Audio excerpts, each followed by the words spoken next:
चलो चलो जल्दी से, जिनको काम काम लेना है वो जल्दी से जल्दी आ जाओ। नीचे छूट जाओगे तो फिर रह जाओगे आप।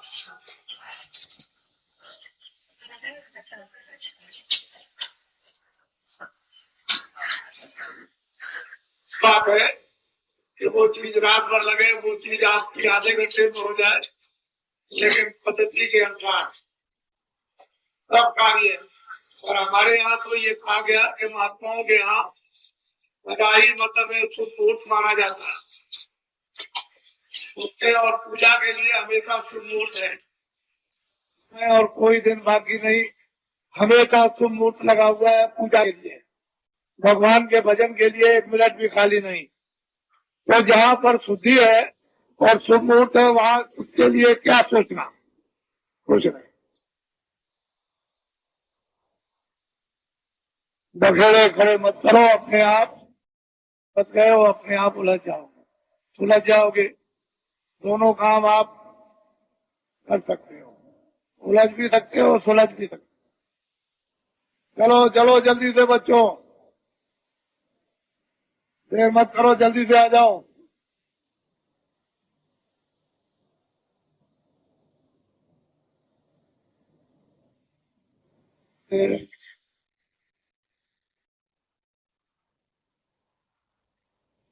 देखो विशेष करके इस बात का ध्यान रखो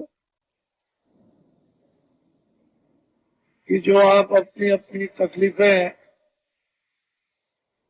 परेशानी, शारीरिक, परिवार की, समाज की या बाहर की, दफ्तर और कचहरियों की जो वर्णन करते हो वो सुना सब जा रहा है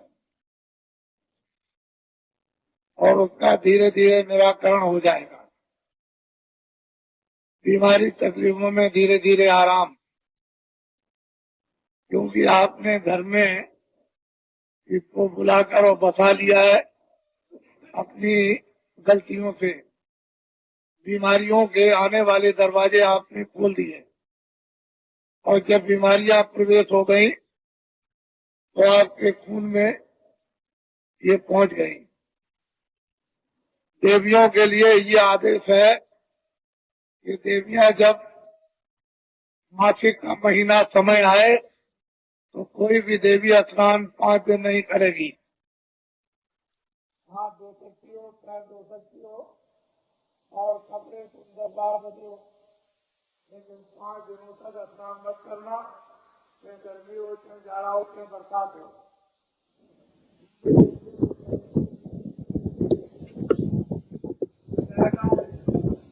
जाएगा और ऐसी भयंकर बीमारियां होंगी तो निकाले नहीं निकलेंगे। तो डॉक्टर के पास उसके पास दवा होगी तो अपने आप बीमारियों के दरवाजे मत। जो पुराने महात्माओं ने, प्राचीन महात्माओं ने जो एक पद्धति आपके निरोगता की डाल रखी है उसका पालन करो। जो गलती देवियां करेंगी उनको ये परिणाम स्वाभाविक भोगना पड़ेगा। ये घर घर में ये बताया जाता था और देवियां अपनी बच्चियों को ये सब समझा लेती थी।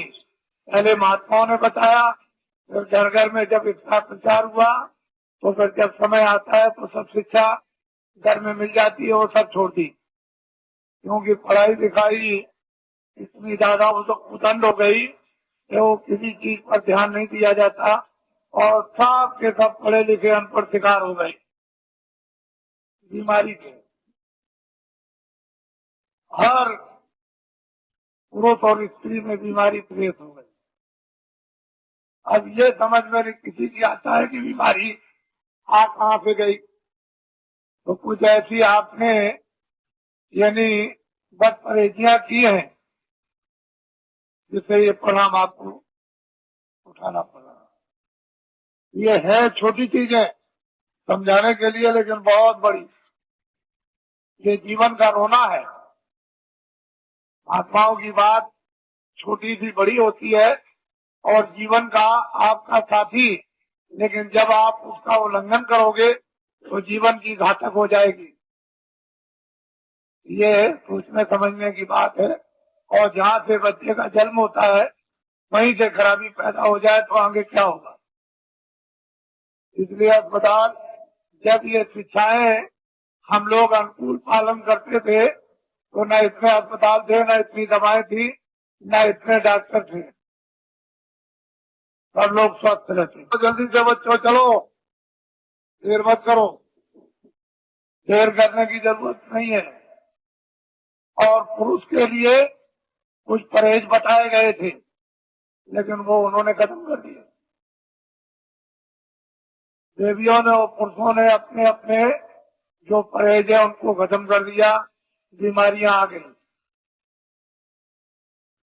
मैं तो ये समझता रहता हूँ कि महात्माओं ने यदि ये शिक्षा समय पर अनुकूल शिक्षा न दी तो इतनी भयंकर बीमारियां आ जाएंगी कि अस्पतालों में न तो कोई दवा मिलेगी और न कोई बनाने वाला मिलेगा। इसकी रोकथाम डॉक्टरों के द्वारा नहीं, महात्माओं के द्वारा होना चाहिए।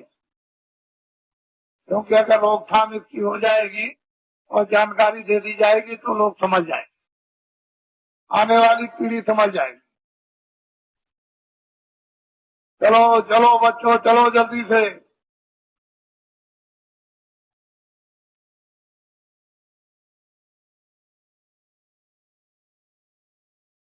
कोर्ट कचहरी में जाते हो इतना ध्यान रखना चाहिए कि रामायण भी है और गीता भी है और भागवत भी है, मंदिर भी है, मस्जिद भी है और गिरजाघर भी है और ग्रंथ साहब भी है। तो कम से कम इतना इखलाक और इतना विचार तो होना चाहिए कि क्या सत्य है, क्या सत्य है, हम कितना इसमें झूठ बना रहे और कितना इसमें सत्य है और कितना हम धोखा दे रहे। थोड़ा बहुत तो विचार कर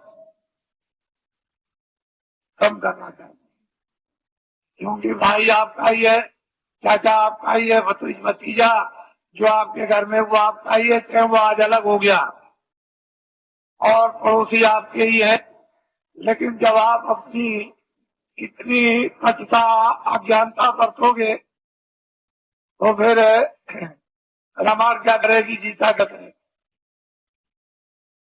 इसको आप साक्षी बनाओगे तो लोग भी गया पर लोग भी गया तो थोड़ा कम करो, थोड़ा ढीला करो और दया के स्थान पर पहुंचो।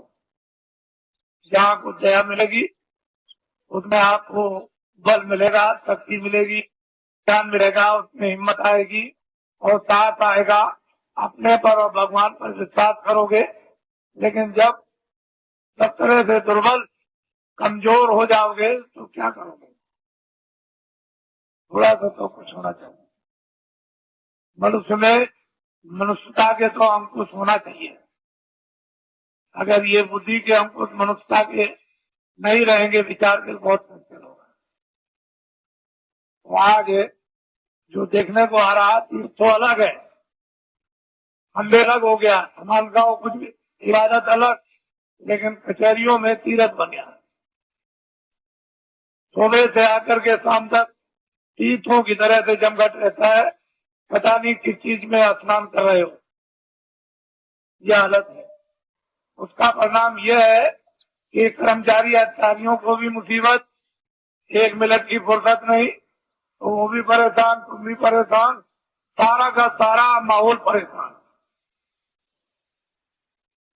घर के काम भी गए और वो समय की बर्बादी और धन की बर्बादी अलग, कमाओगे नहीं तो खर्चा कहां से करोगे। तो सब चीजों का एक मूल, एक विचार और उसकी एक दवा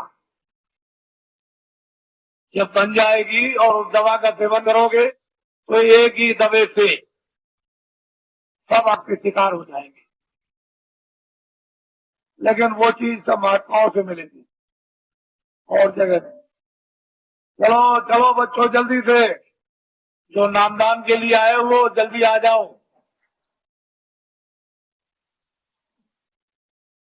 चलो चलो देर मत करो।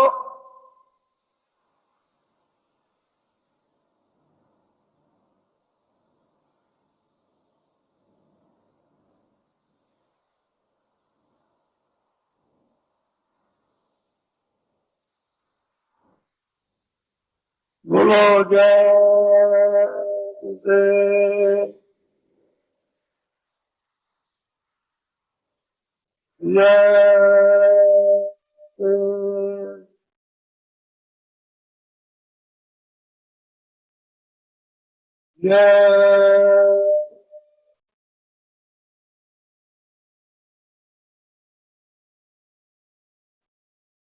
जय गुरुदेव नाम किसका,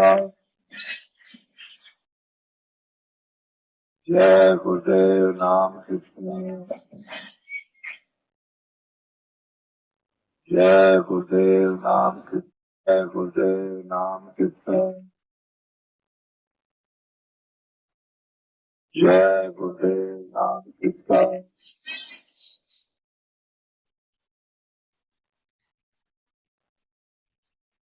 ओम ज्योतिर्गय का संगठन की,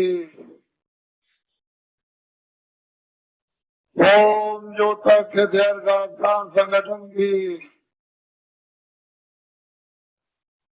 ओम ज्योतिर्गय का संगठन की।